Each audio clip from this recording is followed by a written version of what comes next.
ಒಂದು ತಿಕ್ಕಾಟದ. ಹೀಗಾಗಿ B J ಪಿಗೆ ಅಂದುಕೊಂಡಷ್ಟು ಕರ್ನಾಟಕದಲ್ಲೇ ಸರಳವಾಗಿ ಗೆಲ್ಲುವುದು ಸಾಧ್ಯ ಆಗ್ತದನ ಅಂತ.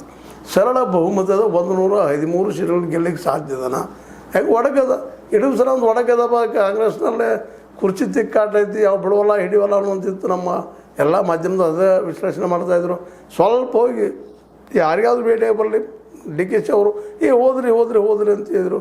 ನಡಕಂತ ಬಿ ಜೆ ಪಿಗೆ ಹೋಗೇ ಬಿಟ್ಟರು, ತಮ್ಮ ಮನೆ ತೊಗೊಂಡು ಅಂತ ಹೇಳಿದರು. ಇನ್ನೊಂದು ಟೈಮ್ದಾಗ ಸತೀಶ್ ಅವ್ರು ಹೋಗಿಬಿಟ್ರು ಬಿ ಜೆ ಪಿಗೆ ಅಂತ ಹೇಳಿಬಿಟ್ರು. ಇವೆಲ್ಲ ಇವತ್ತು ಸುಳ್ಳಾಗಿ ಹೋಗಿಬಿಟ್ಟಿದ್ದಾವೆ. ಇನ್ನೇನು ಹೇಳೋರ್ದಾರ? ಇನ್ನು ಒಳ್ಳೆ ಆಡಳಿತ ಕೊಡ್ತೀವಿ ಅಂತಂದ್ರೆ ಈಗ 12 ವರ್ಷ ನಿಮ್ಗೆ ಎಷ್ಟು ಉದ್ಯೋಗ ಕೊಟ್ರಿ ಕೇಂದ್ರದವ್ರು ಪ್ರಶ್ನೆ ಮಾಡ್ತಾರೆ.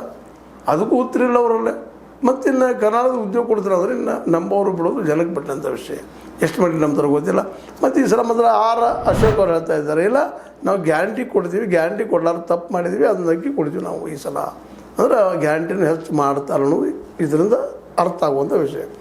ಹೀಗಾಗಿ ಒಟ್ಟಾರೆಯಾಗಿ ಇವತ್ತು ಬಿ ಜೆ ಪಿ JDS ಕೂಡಿದ್ರು ಸಹಿತ ಈ ಹೊಸ ಒಂದು ಏನು ಕ್ಯಾಲ್ಕುಲೇಷನ್ ಸ್ಟಾರ್ಟ್ ಆಗ್ಯದ, ಸಮೀಕರಣ ಸ್ಟಾರ್ಟ್ ಆಗ್ಯದ, ಇದರೊಳಗೆ ಎಲ್ಲೂ ಕೂಡ್ತಾ ಇದೆ, ಎಲ್ಲಾದರೂ ಕೂಡ್ತಾ ಇದೆ ಅಂತ ಪ್ರಶ್ನೆ ಮಾಡಬೇಕಾಗಿದೆ. ಯಾಕಂದ್ರೆ ಲಿಂಗಾಯತರ ಇದ್ರಲ್ಲಿ ಹೊರಟ್ರೆ ಸಿದ್ದರಾಮಯ್ಯರು ಅದಾರ, MB ಪಾಟೀಲರು ಅದಾರ, ಅವ್ರ ಜೊತೆಗೆ ಅವರು ಸಹಿತ ಲಿಂಗಾಯತರ ಪರ ಇದ್ದಂಥದ್ದು ವೀರಶೈವ ಅಂತಲ್ಲ, ವೀರಶೈವ ಲಿಂಗಾಯತ ಒಂದು ಹೇಳ್ತಾ ಇರ್ತಾರೆ.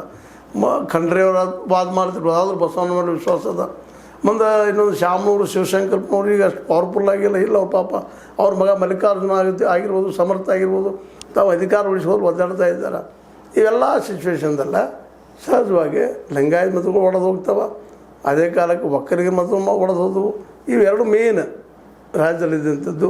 ಇನ್ನು OBC ಬಂದಾಗ ನಮ್ಮ ಸಿದ್ದರಾಮಯ್ಯರು ಮತ್ತು ಗ್ಯಾರಂಟಿ